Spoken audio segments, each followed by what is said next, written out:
Well, good morning, everyone.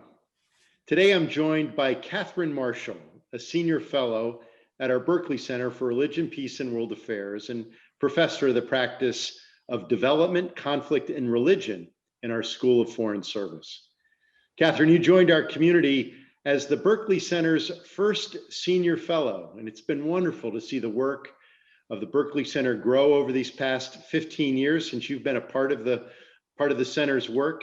Can you share a little bit about your background in international development, including your long years at the World Bank and the path that brought you to Georgetown?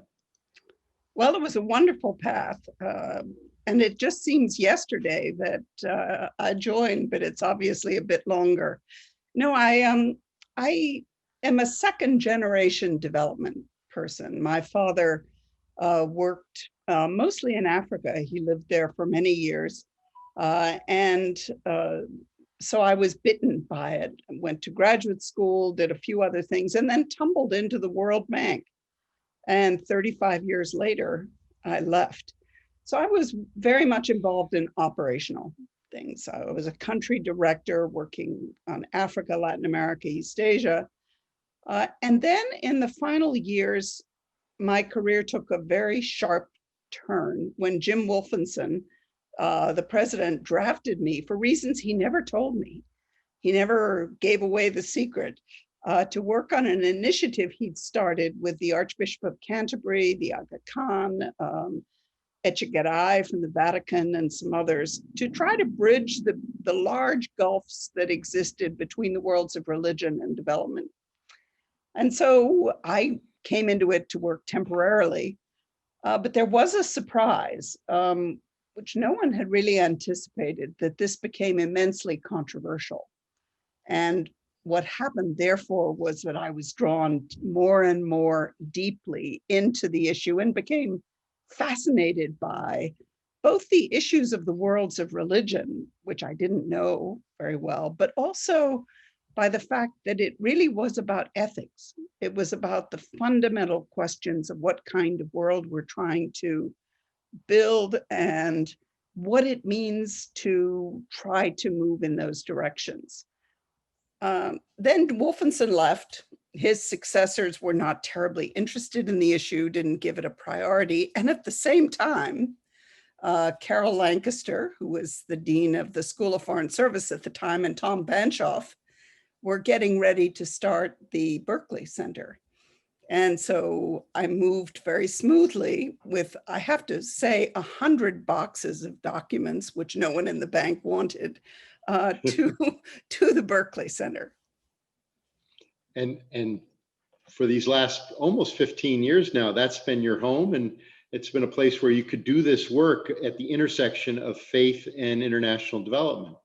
Absolutely. I say we deal with everything from AIDS to zebras. You name the issue at one time or another, we've focused on it. Now, earlier this year, when we were first grappling with the global impacts of COVID-19, you helped to launch an online project to highlight the faith dimensions of the pandemic. Can you tell us a little bit about how this started and the perspectives it shared?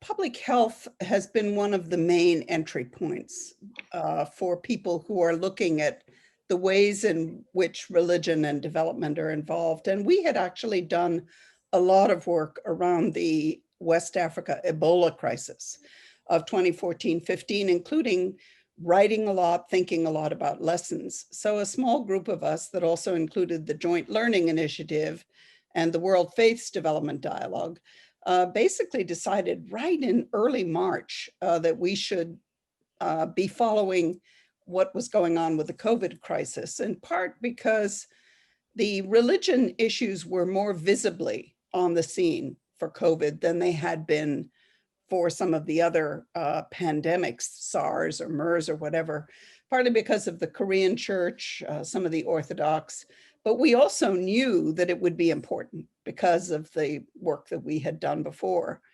So what we did is, first of all, we started gathering information, and we now have about 120 pages of links in a repository.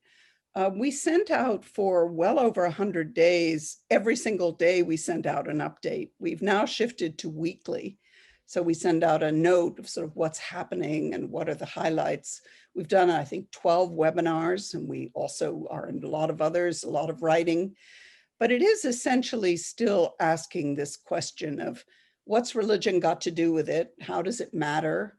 And what does that mean for policy? So we're all of us still following, I think, the twists and turns of this extraordinary crisis that we're living, looking at it very much from that perspective.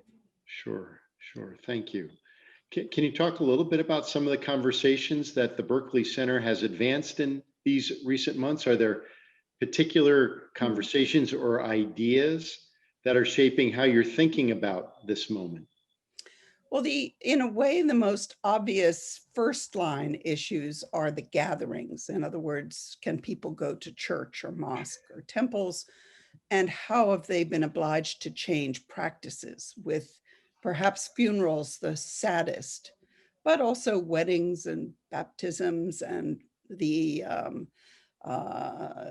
pilgrimages, many other issues. But the two areas that have been the areas of our greatest interest, particularly internationally, are first of all what's happening with conflicts, and including both traditional conflicts, what's happening now, South Sudan or Central African Republic, but also areas of new tension that are linked to the crisis. We know from history that pandemics bring out sometimes some of the best in people, solidarity, common humanity. But we also know that conflict is often part of the history of pandemics and massive social changes. So the question of conflict and hate speech, scapegoating of certain communities, those are things that we're following very closely, and we're working with other groups, including Religions for Peace, United Religions Initiative, et cetera, on really the U.S. Institute of Peace, on really trying to understand that. The other area is the response to leave no one behind, the people who are most vulnerable. That includes refugees. It includes women. Tragically, very sharp increases in domestic violence in a lot of places, abuse of children, et cetera, and how faith communities are responding. And of course, there's an enormous response, not easy to track, but it's happening all over the world. And I would also add that another topic that we're very interested in is what's happening with education. At one point, I think the estimate was 1.6 billion children were out of school. And so tremendous dislocations of that. Right now, we're really very focused on the vaccine issue and the ways in, I think it's clear that without religious engagement, the kinds of testing and rollout of the vaccination that will help us to emerge from this can't happen without religious engagement, both positive and negative, in other words. So that's an area that we're looking at quite sharply at this point. Thank you. Thank you. You participated in the first USAID Evidence Summit on Strategic Religious Engagement. I think this just took place recently. Can you tell us more about this and its significance as a convening? It was first of all, part of something that USAID has been doing for a number of subjects, which is a focus on evidence. But this was the first time they had looked at religion. And of course, when people doubt the roles of religion in foreign affairs and in development, they sometimes say that there's very little evidence for it.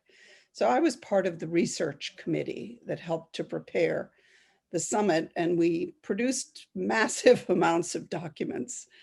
There were 4 of us. Chris Seipel was the head of it. It also involved Hugo Slim on the humanitarian side and Sudipto Roy, who's a colleague at Georgetown. So we did an enormous amount of reading and sifting, and it's quite a picture because it comes from at least 12 different disciplines, including, you'll be pleased to know, philosophy, but also history and psychology, and an enormous diversity. And it's terribly hard to find because it is so scattered. But clearly, there's an enormous amount of evidence of a very complicated world. Because the figure that keeps coming up is the Pew figure that 84% of the world's population has some religious affiliation. So it's clearly enormous. It's all over the world. So the question of how to make sense of it is where we are. And now, of course, we're looking at what's going to happen next. And that depends, as it seems, everything in our lives depends on the election, Right. and where we as a country are going to go next. Thank you. Now, this semester, you're teaching a pro-sem in the School of Foreign Service called Pandemic Responses for our first year students. Can you talk a little bit about this course, what you're hoping to convey? Yeah, it's a wonderful course, and the students are wonderful. And I think that's the high point, twice a week. It's fascinating because all of us have the same information. And in many ways, the freshmen, the first year students, are asking the same questions that you and I are about what do we learn from this? What do we make of it?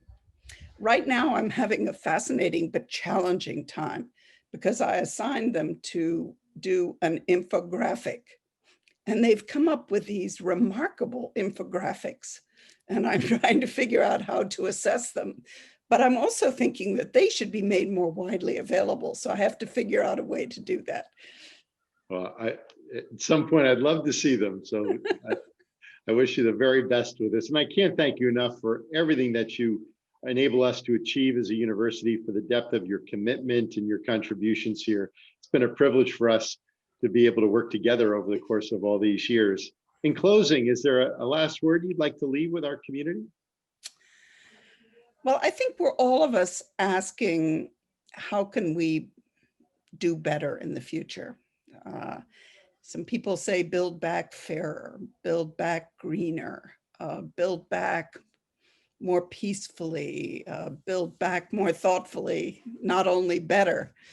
And so I think that all of us should be part of that exercise of, it's an exercise of hope, but it's also a recognition that we're living history. We're living a moment when I think we need to be thinking from now, even in the midst of the uncertainties that we face, about what kind of world we want to leave behind us. So it's been a joy to be part of Georgetown, and I look forward to continuing it in the future. Thank you. Thank you for joining us this morning. It's really a privilege to be able to be with you. And again, thank you for all of your wonderful contributions to understanding this intersection of international development and faith. And thank you all for being with us. I look forward to being with all of you again soon. Take care of yourselves. Take care of everyone around you. For every Hoya, everywhere.